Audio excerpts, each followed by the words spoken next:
Hello everyone.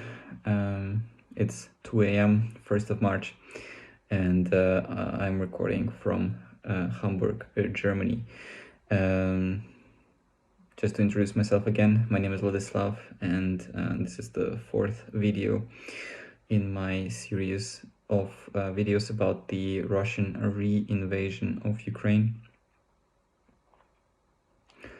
Yeah, just a little reminder, and what I would like to start my video with is that the war did not start 5 days ago, like everyone is saying, but it started 8 years ago when Russia invaded Crimea and supported the separatist formations in the east of Ukraine in the regions of Luhansk and Donetsk. We did have people fleeing from those regions. We did have a huge problem back then as well. 8 years ago, our army was very unprepared. We did have a revolution that changed the government. At that time, it was also a very difficult time, but the scale of that war or of that invasion was much smaller. All right, so I split my pieces of information for today into three sections: cyber news, negative news, and positive news. And we will start with cyber news. The Anonymous Collective took down more than 1,500 Russian and Belarusian websites in the past 72 hours. Some of them came back up online, some of them are still down, but the number is pretty big. A lot of digital services in Russia and Belarus are down. Citizens of the world are leaving one-star reviews on Google Maps for Russian restaurants with pictures of dead Russian soldiers attached to those reviews, and with the words somewhere in between the lines, okay, please take your people or take your sons, husbands, and fathers away from our country. There is nothing but death awaiting for them. This is one of the ways we are trying to spread the information among Russian people, because the amount of censorship and lies among the Russian populations is too high. There was an anonymous page, a Twitter page of the Anonymous Collective that threatened Russians to withdraw money from their bank accounts. Later on, it was reported that this was a fake warning. The Anonymous Collective does not attack citizens. They stated clearly that they are only fighting against the government and not the innocent people. Also, the Anonymous Collective published the proof of hacking into a supervisory control and data acquisition system. And there were actually several reports of that.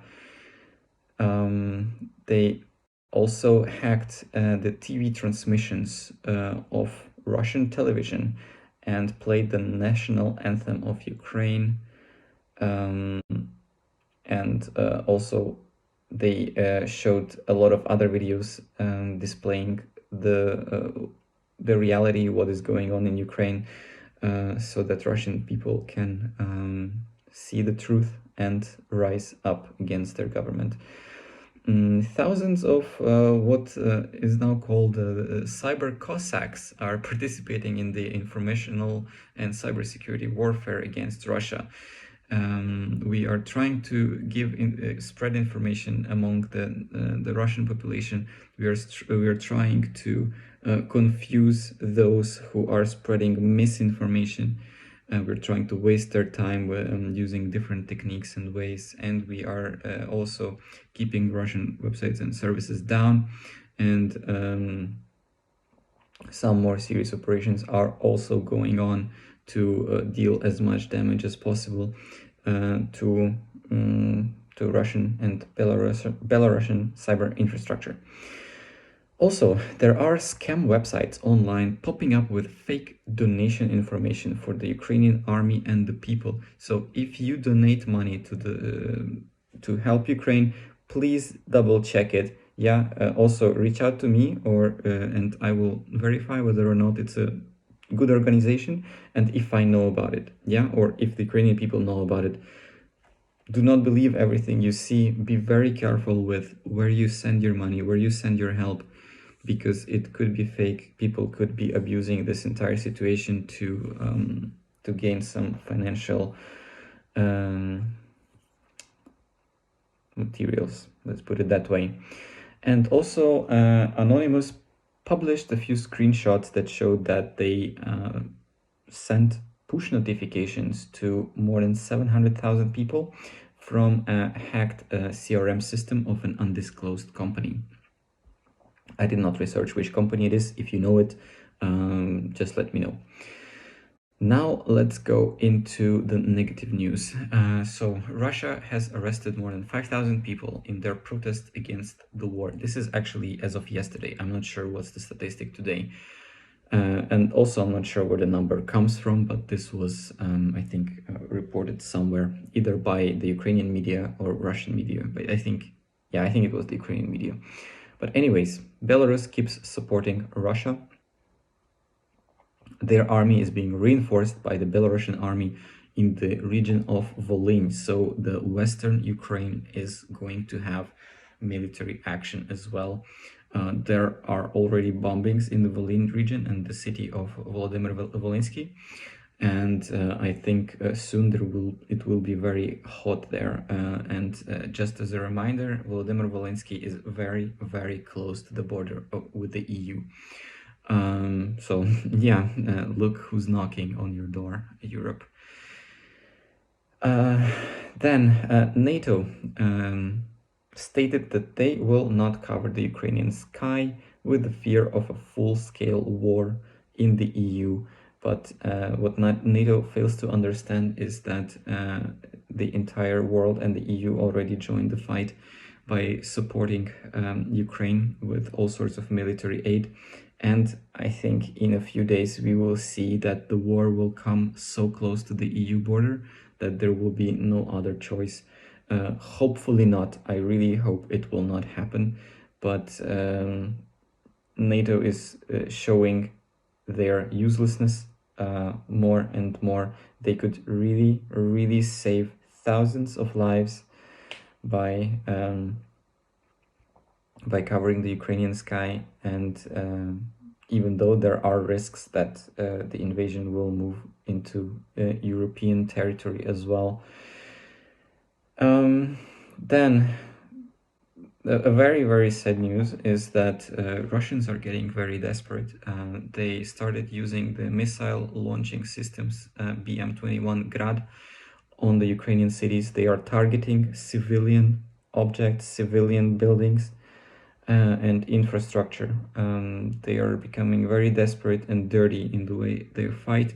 I'm not surprised because they are just animals, and even though animals never did anything wrong, I'm just saying that as an expression, and to say that they have no honor and no respect for human life.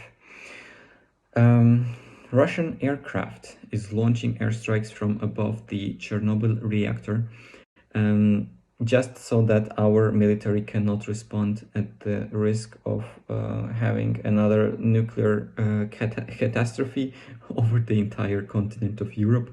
This is very, very dirty. Just another addition to my previous statement. The city of Volnovakha near Donetsk was under a very heavy fighting. It was a huge battlefield, and it was in the end taken over by the Ukrainian forces. But right now it is surrounded and it's on a brink of destruction. Russians are shelling every building. They're shelling everything. People are stuck and locked in the basements of their buildings, and also under the parts of buildings that fell down, and they don't have food, water, electricity, heating, and communications.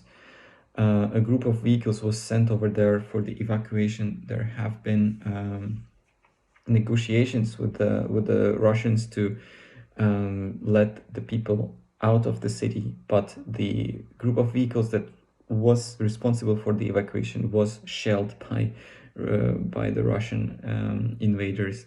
So it was not possible to evacuate the city. It is very, very sad. I almost fell into tears when I saw what is going on in that city. Honestly, it's just horrible. Then, throughout the entire day today, the enemy was regrouping. There was not that much heavy fighting. Only the missile launches were mostly happening. So they were targeting civilians, not the army, throughout the day, while they were regrouping. And according to the Ukrainian intelligence, the Russian army is trying to bring more reinforcements from the Belarus territory and from the Crimea into Ukraine, and they're trying to surrender our capital that way. Yeah, so it's the next few days will be really tough and very, very critical. Yeah, then also the Ukrainian military intelligence is suspecting that the Russian invaders will start targeting the communications infrastructure in order to isolate specific regions from the informations, and then they will fill in those gaps of not having the information from the Ukrainian side with propaganda. That's the way that they do war. Basically, they isolate people from the truth, and then they start the brainwashing machine. And the goal is to demoralize people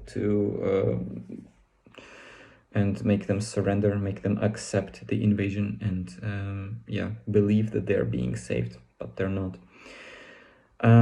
Today, the negotiations between Russia and Ukraine happened, but it was done amidst the shelling of Ukrainian cities with the jet artillery. This is not how peace should be established. This is not how negotiations should be done.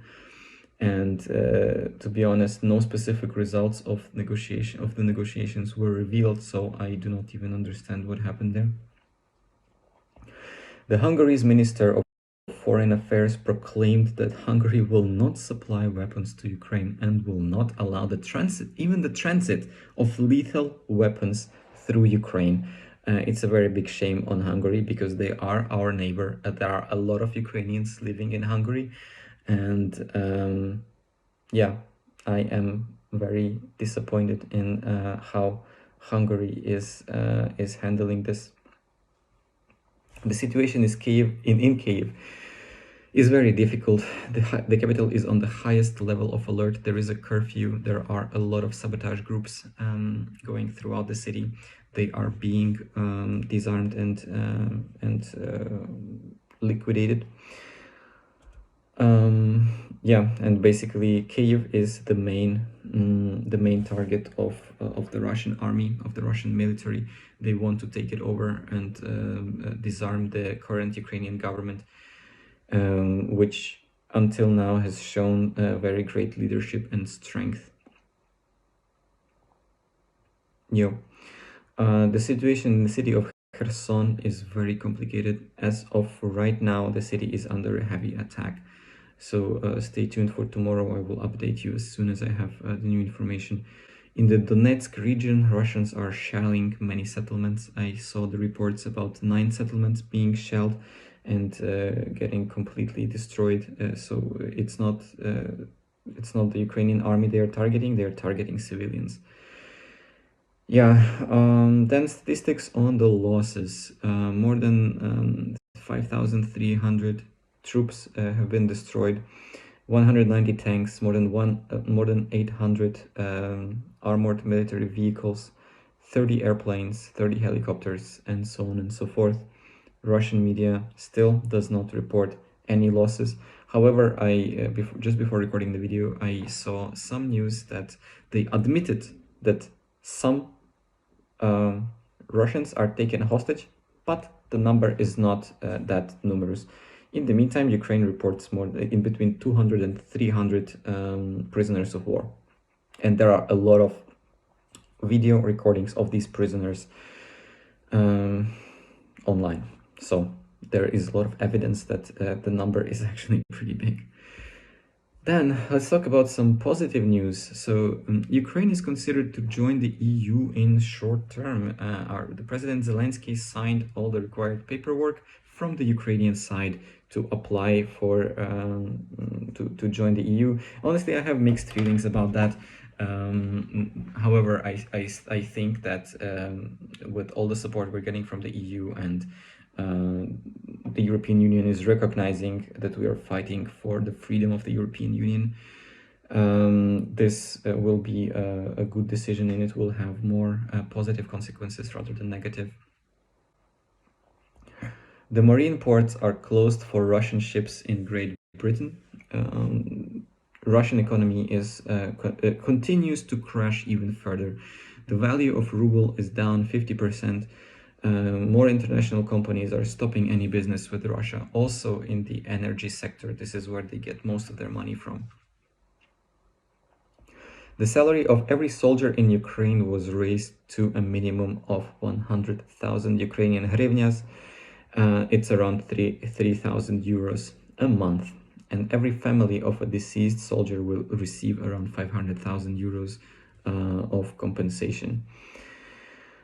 YouTube and Twitter are either blocking Russian media channels or they warn people that a certain piece of news is coming from a Russian-backed media.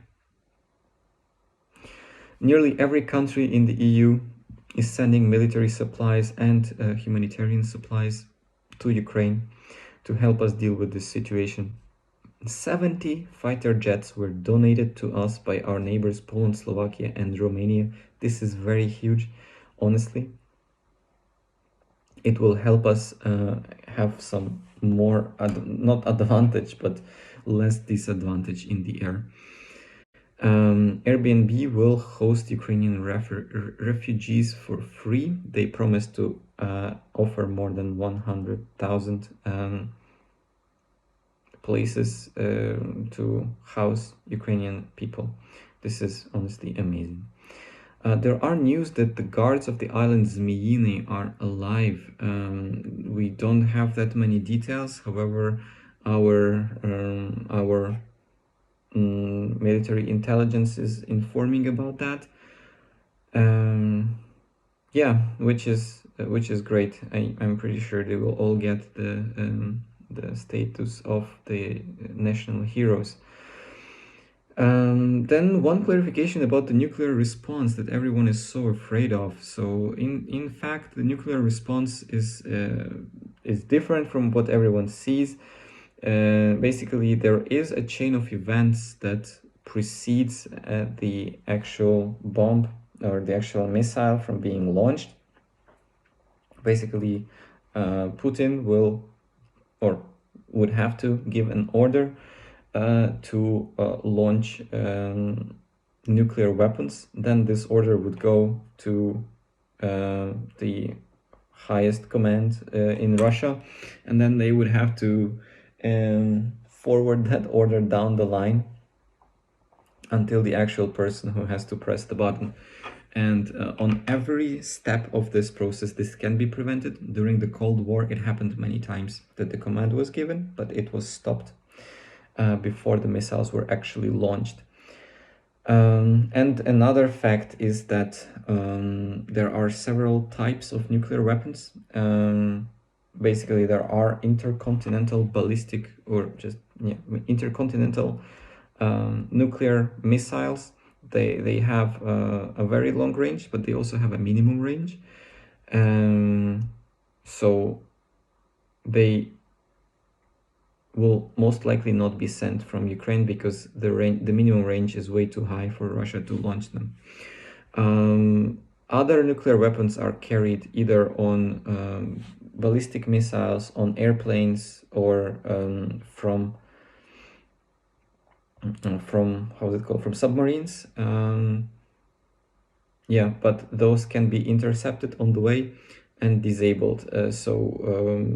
It's not that scary. However, what is scary is that there are a lot of different bombs and different kinds of weapons in between the range of a regular ballistic missile and the nuclear bomb, the atom bomb, that can destroy, like, for example, an entire neighborhood. So this is still scary. Then there are actually pictures of traffic jams, of people who want to help Ukraine by going into the country. So not only people are fleeing, people line up to help Ukraine. And there are so many people that I see who want to help and who do help. And this is fantastic. The city of Mariupol is still under our control. It has issues with electricity and communications, but our army pushed the enemy back, and this is absolutely fantastic.